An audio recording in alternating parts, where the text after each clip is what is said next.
ఉన్న ఊరిని కన్న తల్లిని వదిలి కన్న బిడ్డల కోసం విదేశాలు వెళ్ళిన వాళ్ళకి కొత్త కష్టాలు వస్తున్నాయి.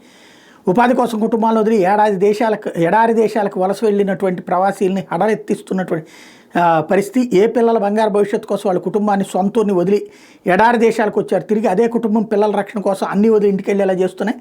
స్వదేశంలో భార్యాబిడ్డలను వదిలి ఎడారి దేశాలకు వచ్చి రేయింబాళ్ళు కష్టపడి సంపాదిస్తున్న వాళ్ళ పరిస్థితి ఆందోళనకరంగా మారుతుంది.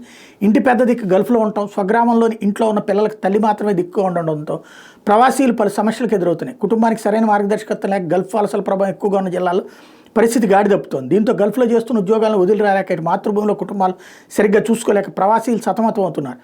రాజన్న సిరిసిల్ల జిల్లాకి చెందినట్టు శ్రీనివాస్ కుటుంబంలో జరిగిన ఘటన కుటుంబాలను వదిలి విదేశాల్లో నివసిస్తున్న ప్రవాసీలందరికీ వణుగు పుట్టించింది. ఈ ఘటన కంటే ముందు రాజన్న సిరిసిల్ల జిల్లాకి చెందిన 2 ప్రవాసీలకు చెందిన పిల్లలు ప్రమాదాల్లో మరణించారు. ఆ ప్రవాసీలు తమ పిల్లల్ని కడసారి కూడా చూసుకోలేకపోయారు. ఎవరి కోసం ఎడారికి వచ్చాం, వాళ్లే చనిపోయాక ఇక ఉద్యోగం డబ్బు ఎందుకని ఆవేదన వ్యక్తం చేస్తూ వాళ్ళిద్దరూ స్వదేశానికి వెళ్ళిపోయారు.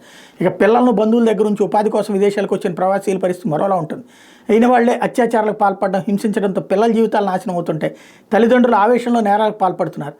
ఫలితంగా కుటుంబాలు నాశనం అవుతున్నాయి. తన కుమార్తె పట్ల అసభ్యకరంగా ప్రవర్తించడం కారణంతో ఆంజనేయ ప్రసాద్ అనే వ్యక్తి కువట్ నుంచి ఏపీలోని అన్నమయ్య జిల్లా ఓబులవారిపల్లె మండలానికి వెళ్ళి తన సమీప బంధువులను హతమార్చడం. అంతకుముందు ఓమన్లో నివసం ఉండే ఓ ప్రవాసీ కుమార్తె మైనర్ బాలిక ఏపీలోని తూర్పుగోదావరి జిల్లా చాగల మండలంలో అత్యాచారానికి గురైంది.